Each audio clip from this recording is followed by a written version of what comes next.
Bonjour, nous sommes en 2018 dans le site de l'Institut Docteur Angélique, cet institut de philosophie et de théologie sur Internet, créé à l'intention de tous les catholiques.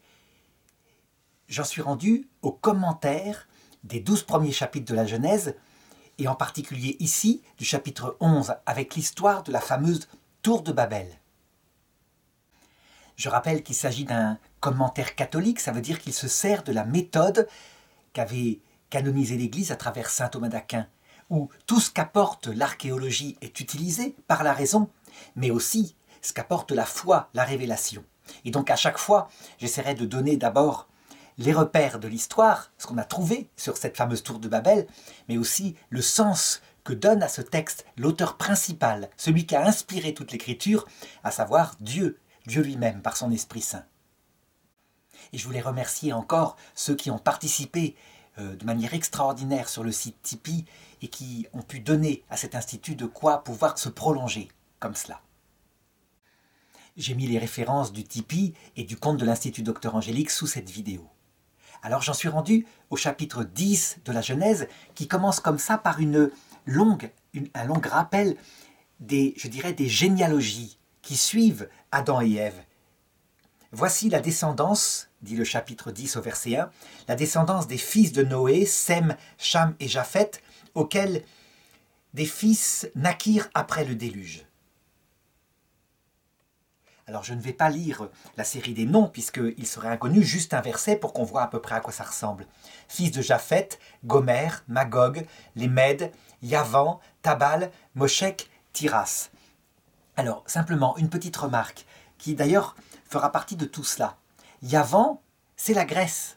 C'est la Grèce. Ce qui veut dire que Japheth a mis au monde certains peuples de race blanche, vivant, je dirais, jusqu'aux confins de l'Europe. Magog, c'est une autre ville du Proche-Orient. Et donc on voit en fait que, d'après la Bible et les traditions bibliques, les descendants de ce fameux Noé, qui aurait survécu au déluge survenu du côté de la Mésopotamie, seraient tous les peuples du Proche-Orient jusqu'à l'Europe. Je dirais, est-ce que ça a un sens littéral, ceci? Eh bien peut-être, mais ce n'est pas à l'Église de se prononcer là-dessus, ce n'est pas à la foi de se prononcer là-dessus.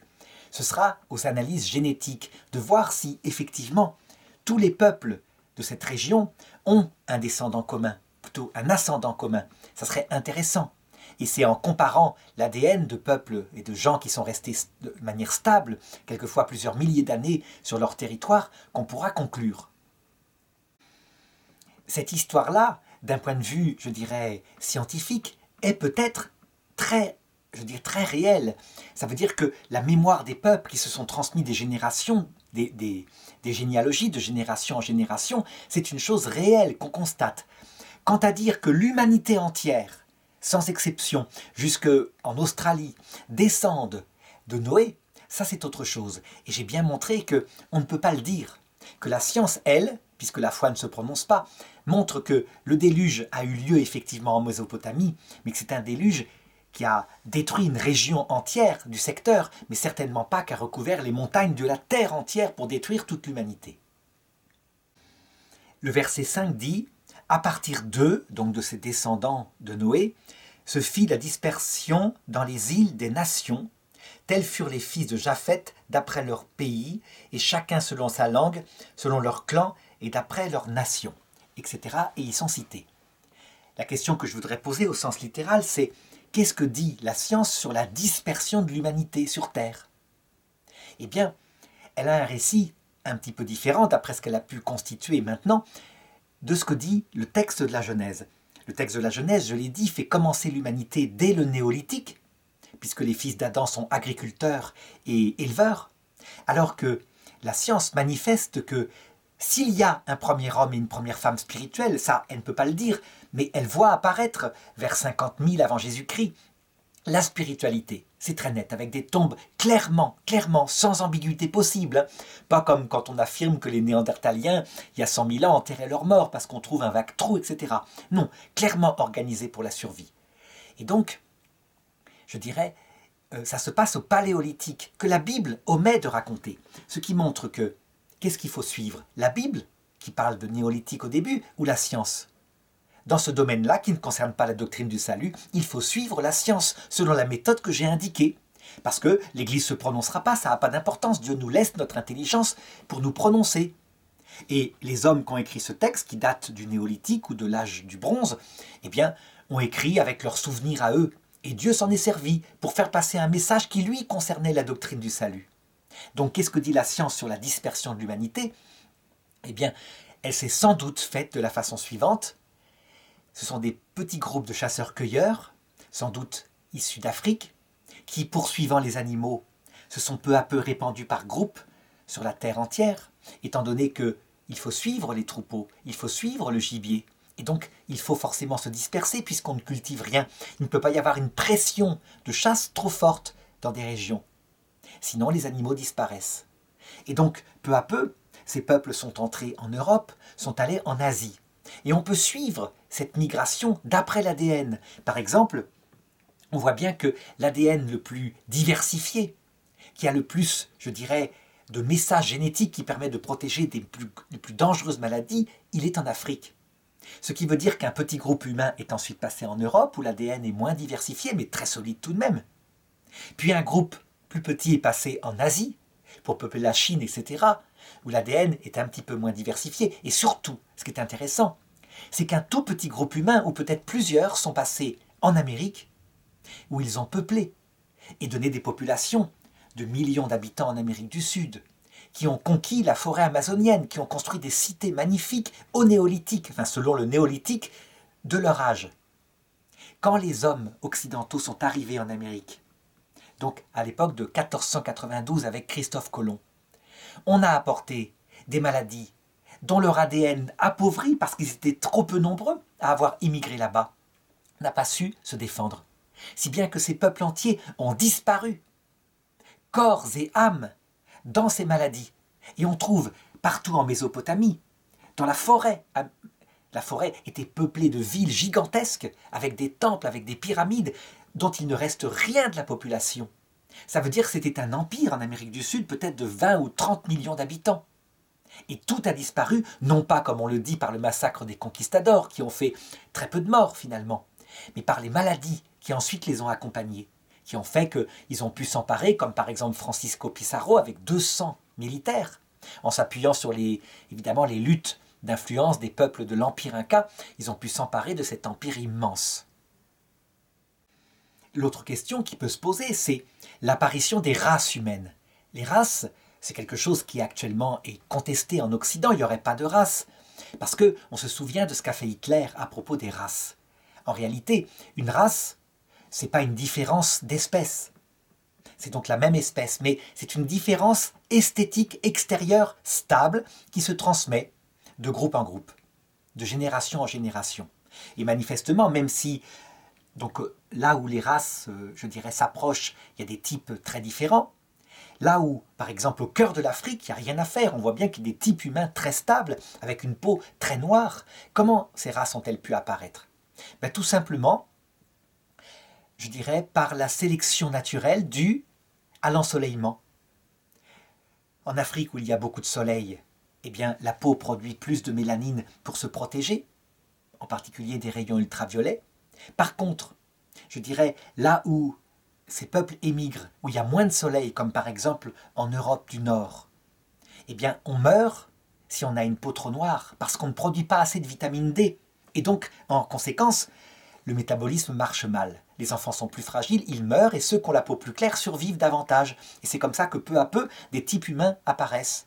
Pour les yeux brisés des Asiatiques, c'est peut-être autre chose, c'est peut-être un groupe humain qui avait un type particulier. Enfin, en tout cas, on le voit bien, ça s'est fait peu à peu à cause de la séparation qui a duré longtemps de groupes humains. Et maintenant, au XXIe siècle, où le monde redevient petit à cause des moyens de communication, à cause de la migration, on sait ce qui va se passer. Dans quelques siècles, ce sera comme par exemple ce qu'on voit au Brésil. Ça veut dire que les peuples se mélangeront et on retombera dans un groupe humain harmonisé, qui sera peut-être, un peu comme Adam et Ève d'après la Bible, cuivré, de type cuivré. Mais les choses se mélangeront forcément, obligatoirement, peu à peu, au fur et à mesure que l'humanité, eh bien, par je dirais par ses moyens de communication, va se réunir, avoir de plus en plus un langage unifié, etc. Je sais que certains regrettent la disparition, qui est très probable dans les siècles à venir, de ces types humains particuliers.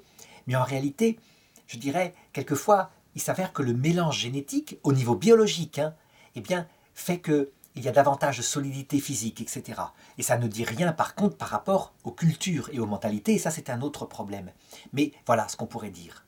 En tout cas, comme vous pouvez le voir, je n'ai pas fait intervenir du tout la foi dans ce domaine-là, et j'ai commenté ce verset sur les races qui se dispersent sur toute la terre en me servant simplement des données de la science qui évolueront peut-être, changeront peut-être. Eh bien, à ce moment-là, il faudra refaire ce commentaire. À partir du verset 6, eh bien, on a la suite de la généalogie que je ne vais pas lire, juste une phrase ou deux. Fils de Cham, Cush, Misarim, Put, Canaan. Donc on voit ce sont plutôt des peuples, des tribus qui habitent certains territoires, qui sont désignés comme étant fils de Cham. Très bien. On voit aussi que ça correspond à une certaine histoire du lieu que le peuple juif a vécu, le peuple hébreu, puisque en conquérant Canaan, qui est le lieu actuel d'Israël, eh bien ce peuple, les peuples qui y habitaient, le peuple hébreu les a mis sous sa coupe. Et s'ils se convertissaient au judaïsme, ils devenaient juifs parmi les juifs, mais sinon, ils étaient permanents en guerre avec eux. Donc ça correspond à quelque chose qui s'est passé au sens littéral. En tout cas, jusqu'au verset 31 du chapitre 10, on voit bien que tous les peuples du Proche-Orient, jusqu'à une partie de l'Europe, la Grèce, etc., sont considérés comme descendants de Noé. Voilà. Et ça, peut-être que ça correspond à quelque chose. En tout cas, historiquement, on peut dire que les peuples d'Afrique noire ne descendent pas de ces trois frères. Et qu'on voit bien que la Bible elle-même, sans doute parce qu'elle considère que le Proche-Orient était le monde entier, croit que c'est le monde entier. Mais d'autres humanités ailleurs s'étaient développées, qui, pour notre foi, par contre, on peut le dire, étant donné que ce sont des hommes spirituels, descendent d'Adam et Ève. Parce que là, il y a un repère de la foi qui dit que toute l'humanité spirituelle, dotée d'un esprit, est descendue d'Adam et Ève. Ce qui ne veut pas dire que toute l'humanité non spirituelle descende d'Adam et Ève. On voit bien, la paléontologie le montre, qu'il y avait des hominidés non spirituels bien avant qu'en apparaissent les hommes spirituels.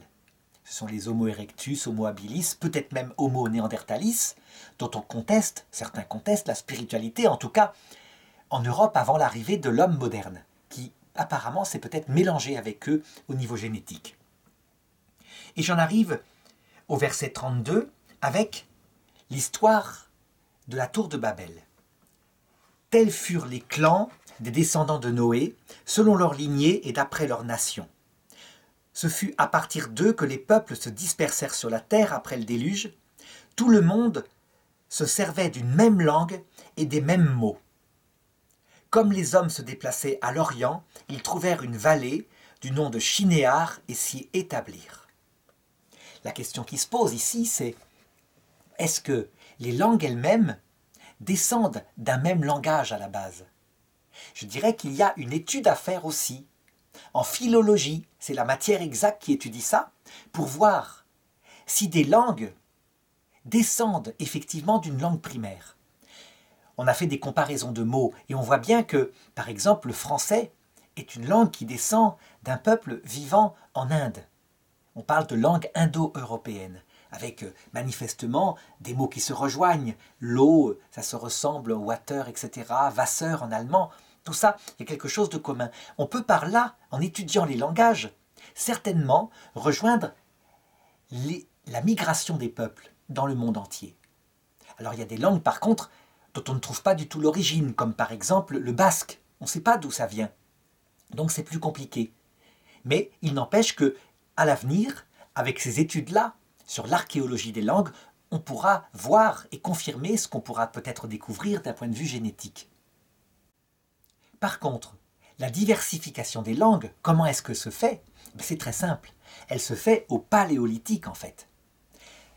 On le voit un petit peu avec le français. Insidieusement, sur 100, 200, 300, 400, 500 ans, des mots changent par-ci par-là. Des expressions tombent en désuétude, des prononciations évoluent. Et petit à petit, la langue change comme ça. Elle évolue lentement. Par exemple, le français du XVIIe siècle avec les subjonctifs imparfaits, eh bien, il est très beau. Quand on entend cette langue-là, on est admiratif. Mais le subjonctif imparfait a quasiment disparu de l'usage. Vraiment. Eh bien, si on remonte plus loin, au Moyen-Âge, on ne comprendrait probablement plus le français.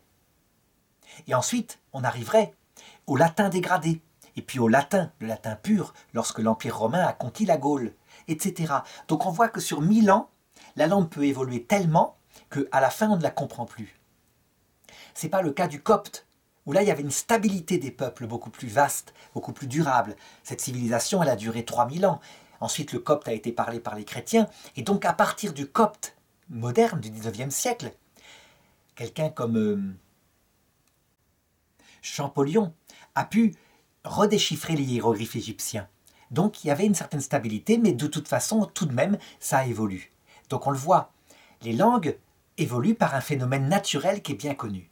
La Bible, elle va raconter autre chose, et elle va donner un sens spirituel que je voudrais donner, qui est le sens de l'auteur divin, par rapport à cette séparation des humains en races, mais aussi en langue et en culture qui ne se comprennent plus.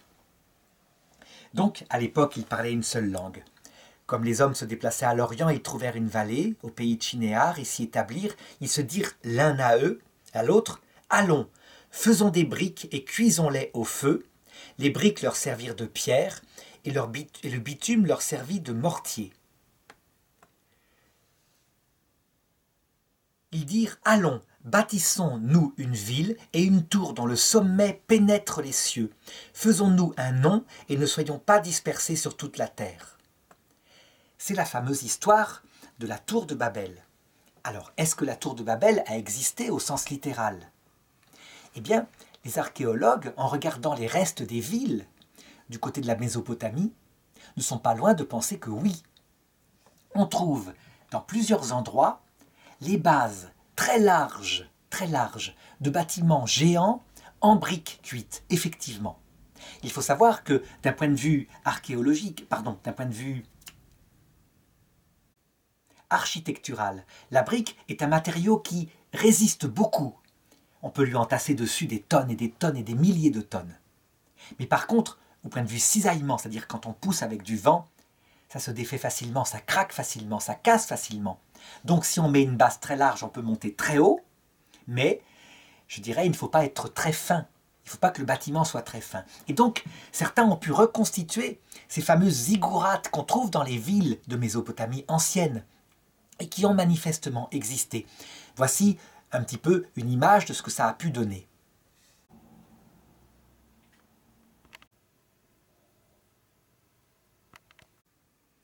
Alors on le voit, pour nous qui sommes habitués au gratte-ciel, c'est pas impressionnant du tout. Mais il faut se mettre à la place d'un homme disons de la fin du néolithique, du début de l'âge de bronze. C'est très haut, c'est massif, c'est élevé, c'est gigantesque. Et sans doute que là, les architectes ont peut-être été un peu modestes parce que sur une base comme ça, on peut construire quand même un peu plus haut que ça. Mais je dirais à la rigueur, peu importe, même si ça ne nous paraît pas impressionnant, ce qui compte, c'est ce que ça révèle du cœur de l'homme. Les hommes sont unifiés. Ils construisent une civilisation qui est à eux, avec leurs coutumes qui se transmettent. Et sans qu'ils s'en rendent compte, ils sont pris de fierté, d'orgueil, qui se développe peu à peu. Et c'est plus fort que soi, c'est parce qu'on fait corps. Ça correspond à notre instinct grégaire, nous sommes des animaux grégaires quelque part par notre sensibilité. Et du coup, notre culture, quelle qu'elle soit, qu'on pourrait juger comme barbare, parce que les cultures de l'époque, c'est souvent toujours les mêmes, hein. L'astrologie, la divination, des choses comme ça. Mais par ces bâtiments magnifiques, on est pris d'orgueil très vite. Et ça, de la part de Dieu, ça nous le savons par la révélation de Jésus-Christ, quand il trouve l'orgueil dans le cœur des hommes, il n'aime pas.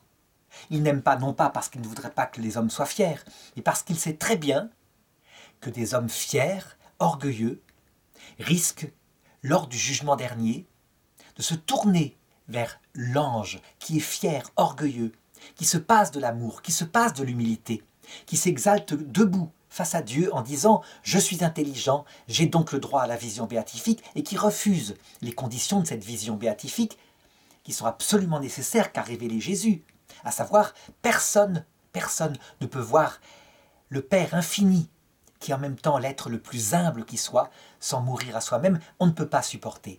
C'est une révélation qui avait déjà été donnée à Moïse. Personne ne peut voir Dieu sans mourir, mais que Jésus a expliqué en révélant qui est le Père en mourant sur la croix.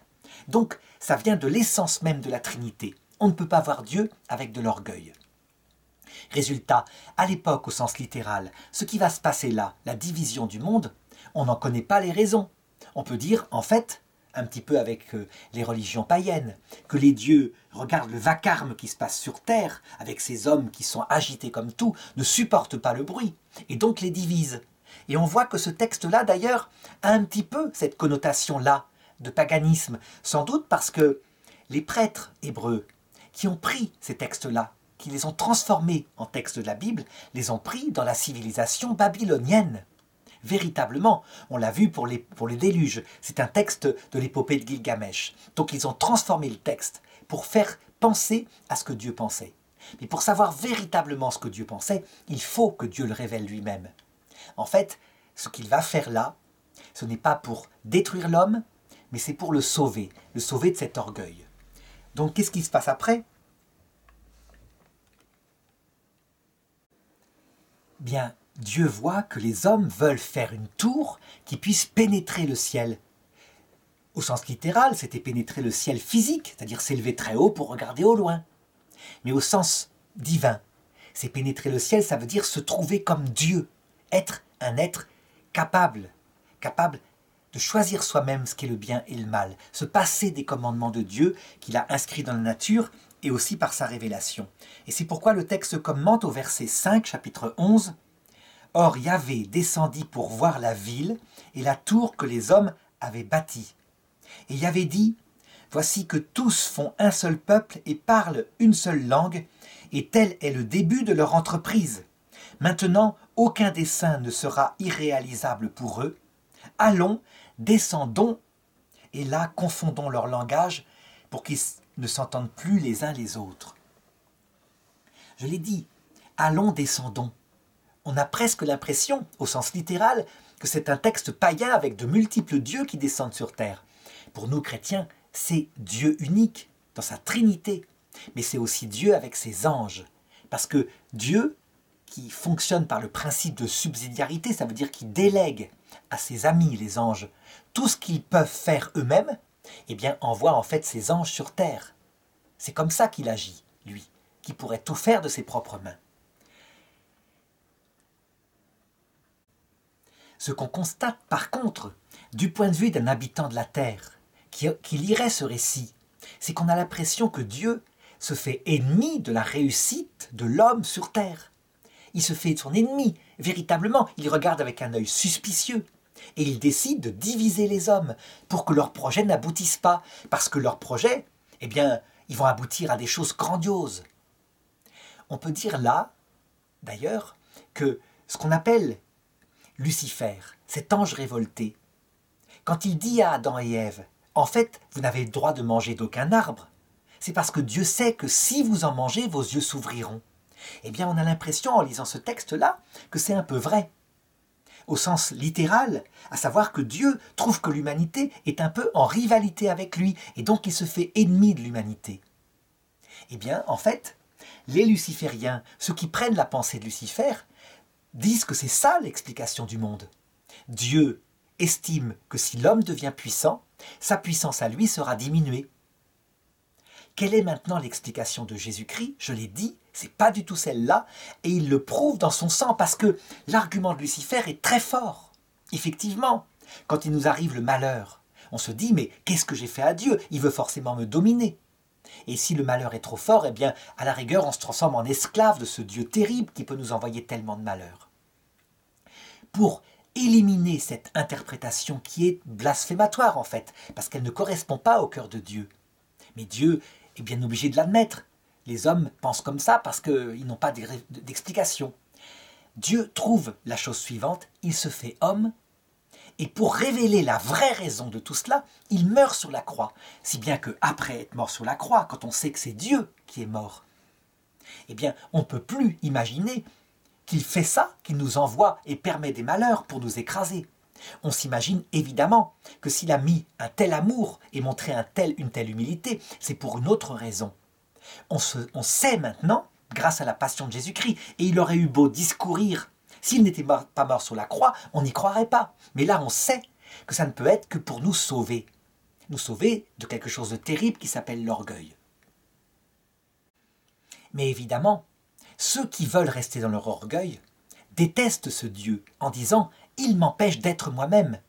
Et si, ayant résisté à tout, ces hommes-là arrivent au l'heure du jugement en disant « Je ne veux pas de ton humilité, je la méprise, je veux être un homme debout, un homme libre », et qu'ils le maintiennent face à tout ce que montre le Christ, de ses plaies, de sa souffrance, en faisant venir sa mère, en faisant venir, je dirais, les anges, etc. Si cet homme maintient son choix, il se met en état de péché contre l'Esprit Saint, il choisit la liberté orgueilleuse de l'enfer, où il est comme un Dieu, et il construit pour l'éternité une sorte de tour immense, parce que Dieu le prive de rien.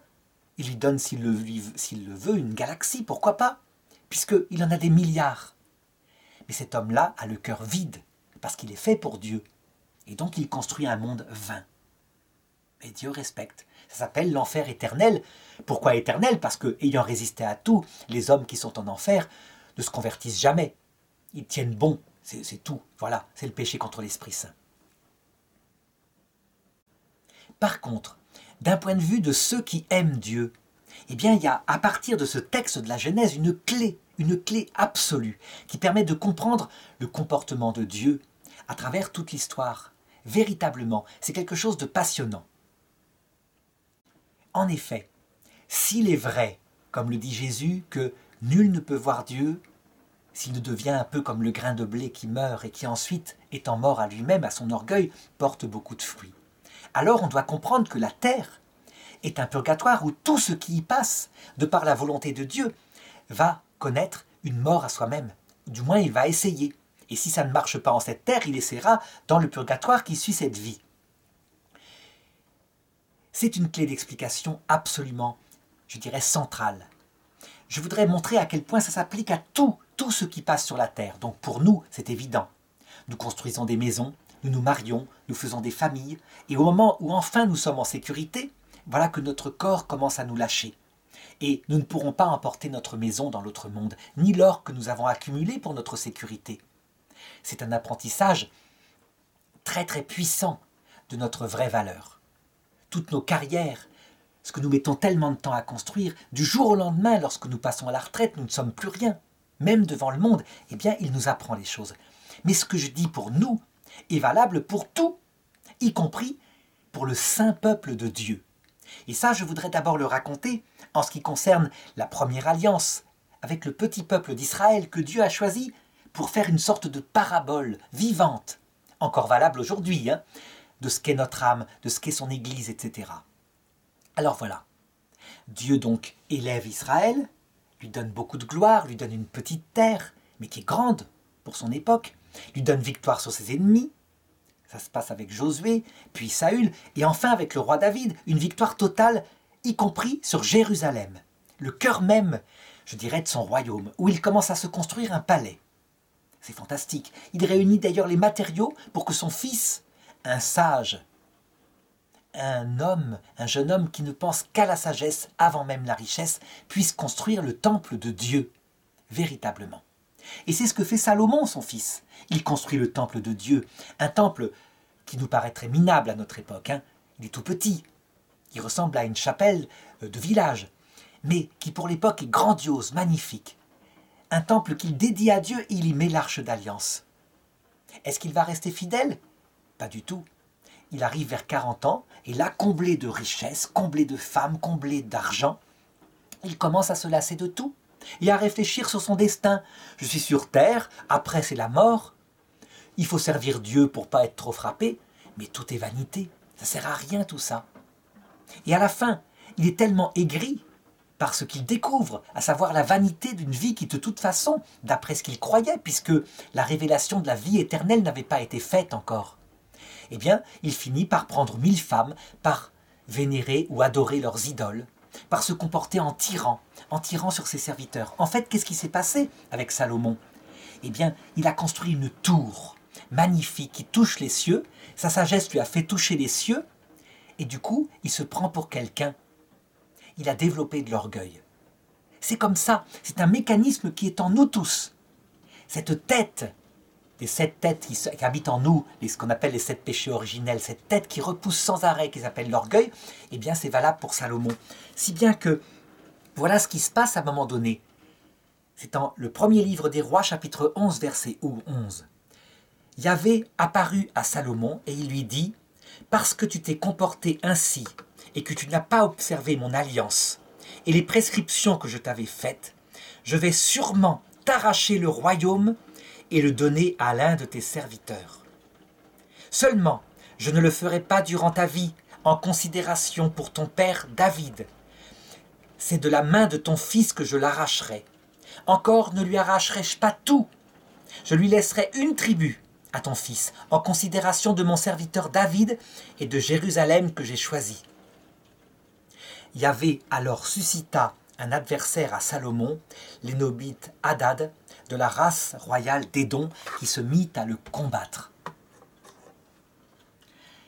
Le peuple saint, le peuple de Dieu, lorsqu'il pêche avec le roi David, gravement, il prend une maîtresse, il fait tuer le mari de cette maîtresse pour se la mettre dans son lit et pour cacher qu'elle est enceinte. Mais il se repent. Il prend conscience à un moment donné de son péché, il se repent, il porte le sac et la cendre, il jeûne, etc. Le péché de David, qui est gravissime, peut-être plus grave que celui de Salomon, n'est rien finalement aux yeux de Dieu parce qu'il est humble. Il sait reconnaître ses torts. Par contre, Salomon, qui n'a sans doute pas fait ça, mais qui s'est enorgueilli dans son cœur à force de vivre dans le luxe, alors ce péché-là, Dieu le voit. Et là, il divise son royaume. Pourquoi ? Parce que, quand bien même ce serait son peuple, le peuple de Dieu, c'est le peuple hébreu, si ce peuple comblé de biens utilise sa civilisation pour développer de l'orgueil et donc pour aller en enfer après l'autre monde, alors Dieu préfère le diviser. Il divise lui-même son peuple. Il faut le comprendre. Pourquoi je dis ça ? Parce que ça concerne le peuple juif, très bien. Et bien maintenant, appliquons-le à la Sainte Église catholique fondée par Dieu lui-même, à la croix, avec son sang, où les hommes se sauvent, où ils obtiennent la révélation non seulement d'un royaume terrestre qu'il faut construire, mais du sens de tout ça, royaume éternel, que ça signifiait. Donc, l'Église catholique a reçu la totalité des promesses, les a gardées fidèlement, n'a perdu aucun moyen, a gardé même les 3 canaux de la révélation, alors que même les orthodoxes ont perdu l'un d'eux qui s'appelle le magistère du pape. Quant aux protestants, ils en ont perdu 2, le magistère et la tradition des saints. Les catholiques ont donc la plénitude. Eh bien, ils ont construit, bénis par Dieu, pendant 1000 ans, en Europe, une civilisation grandiose et qui s'est développée lorsqu'il y a eu la réforme grégorienne, suite à une décadence grave de l'Église au XIe siècle. Elle s'est développée au XIIIe siècle de manière absolument unique, avec les cathédrales, les sommes de théologie, la philosophie réaliste qui se développe dans les intelligences, l'harmonie dans la connaissance entre science et foi. On ne peut pas imaginer une civilisation plus grande que celle-ci. Vraiment. Elle a déplacé en 300 ans plus de pierres que toute l'Égypte antique pendant 3000 ans pour construire les cathédrales, qui sont des dentelles de pierre. Et qu'est-ce qui s'est passé ? Eh bien, ce n'est pas à cause de l'Église catholique, c'est à cause de nous, êtres humains, tant que nous sommes sur Terre. Eh bien, insensiblement, nous avons été fiers de notre civilisation, et c'est normal. Nous avons été fiers d'elle, et plutôt qu'à un moment donné d'aimer le Christ, qui lui parle d'humilité, d'amour, de perte de soi en vue de la vie éternelle, nous nous sommes mis insensiblement à aimer, comme Salomon, notre civilisation brillante sur terre, étant faite pour dominer la terre éventuellement. Et l'humilité et l'amour, on en parlera. Mais à chaque fois qu'il y avait des saints qui en parlaient, comme Saint Louis-Marie Grignon de Montfort, ils étaient persécutés par les hommes d'église, c'était comme ça, parce que ils étaient décalés par rapport à ce brillant christianisme qu'on avait construit. Alors qu'a fait Dieu ? Eh bien exactement comme avec Salomon, à un moment donné, Dieu divisa l'Église catholique en 2. Il se présenta plusieurs personnes qui développaient des hérésies, il faut le reconnaître, des hérésies, c'est-à-dire qui perdaient des parties de la révélation, dont Martin Luther, qui perdait beaucoup de choses dont la plus importante c'était la communion des saints, c'est-à-dire la capacité à prier non seulement le Christ, mais les amis du Christ qu'il nous donne comme père et mère au ciel, frères, sœurs, toute une église céleste qui s'occupe de nous. Donc, il s'en est débarrassé de ça, ou du moins ses successeurs. Il a perdu d'autres choses, comme l'Eucharistie, la présence réelle dans le sacrement, le salut par la charité, avec sa purification au cours des siècles. Mais je pourrais développer, peu importe. L'essentiel, c'est que Dieu lui donna manifestement une réussite. Il prit toute une série de peuples de l'Église catholique, mais Dieu ne lui arracha pas tout. Il laissa à l'Église catholique une grande quantité de peuples. Et puis même certains redevinrent catholiques par la suite. Exactement comme avec Salomon. Par égard pour ton père David, je ne t'arracherai pas tout, dit-il à l'Église. Alors, les protestants, très en haine de l'Église, disent « Mais cette Église était Babylone, c'était la grande prostituée qui se repaissait du sang des peuples. » On pourrait dire certainement que les tribus qu'ont quitté Salomon parlaient avec la même haine de Salomon et de son successeur. Mais en réalité, le salut vient bien de l'Église. Mais l'Église, à travers ces hommes, ont développé de l'orgueil, alors Dieu, plutôt que de préférer l'unité pour lequel pourtant il a prié, qu'il soit un Père, comme nous sommes un, préfère la division. Et il l'a béni, cette division. Tant pis, l'Église ne sera pas unifiée, elle ne sera plus le témoignage absolu de l'amour, mais elle ne l'était plus de toute façon. Alors elle sera le témoignage d'une conversion dans l'humilité. Voilà. Ce que je dis là est valable pour tous les hommes de tous les temps, c'est le signe de Babel. Dès que Dieu trouve l'orgueil, il préfère la division à l'unité fondée sur l'orgueil. L'unité fondée sur l'humilité et l'amour, là, il le bénit. Et donc, si on veut reconstituer un jour l'unité de l'Église, ça devra être fondé sur une conversion de chacun, des deux bords. Et évidemment, je dirais, la vérité, par contre, la vérité catholique, est-ce qu'elle s'imposera ou pas? Il ne faut pas se faire d'illusions. Probablement que les schismes, les hérésies durent longtemps, mais que l'unité se fera, en fait, face au Christ, à l'heure de la mort, lorsqu'il manifestera qu'il ne vient pas seul, mais accompagné des saints et des anges. Là, les protestants diront, ben oui, j'ai compris le rôle de la Vierge Marie, elle n'est pas une rivale du Christ, elle ne mène qu'au Christ. En attendant, je pense que jusqu'à la fin du monde, eh bien, le schisme et l'hérésie resteront. C'est comme ça. Peu importe, Dieu sait ce qu'il fait. L'essentiel étant de sauver le plus grand nombre. Alors j'entends déjà les protestants qui diront, peut-être certains évangéliques en se réjouissant, vous voyez, ils reconnaissent que l'Église est orgueilleuse et qu'elle a péché, qu'elle s'est séparée du Christ. Non, je reconnais que nous sommes tous pécheurs, et les évangéliques aussi. Et qu'est-ce qui se passe pour l'Église évangélique? Pareil. Si elle est orgueilleuse, elle se divise, et des groupuscules se séparent pour fonder des sectes qui n'ont plus du tout la foi, ou autour d'un pasteur particulièrement charismatique, qui dit n'importe quoi. Partout où est l'orgueil. Ça ne concerne pas que l'Église catholique, ni même l'Église orthodoxe, qui d'ailleurs vient de se diviser, là, de nouveau en deux. Ça concerne tous les hommes, parce que dès qu'on construit quelque chose sur Terre, notre instinct grégaire, qui date de l'époque de Babel, de même avant, développe de l'orgueil. Alors d'autre part, certains peut-être parmi les catholiques se décourageront en disant « Alors le travail œcuménique qu'on fait pour réunir l'Église, ça sert à rien ». Non, ça ne sert pas à rien. Ça permet d'abord de comprendre la religion de l'autre, de la respecter, parce qu'il y a des parcelles de vérité, et d'autre part d'aimer ses frères, parce qu'on sera appelé à vivre avec eux au paradis. Quant à l'unité elle-même, je l'ai dit, probablement, Jésus révèle quand est-ce qu'il la fera entièrement. En Jean chapitre 10, verset 16, il dit ceci, et non seulement à propos des chrétiens d'autres confessions, mais sans doute à propos des hommes des autres religions. J'ai encore d'autres brebis qui ne sont pas de cet enclos. Celles-là aussi, il faut que je les mène. Elles écouteront ma voix. Alors il y aura un seul troupeau, un seul pasteur.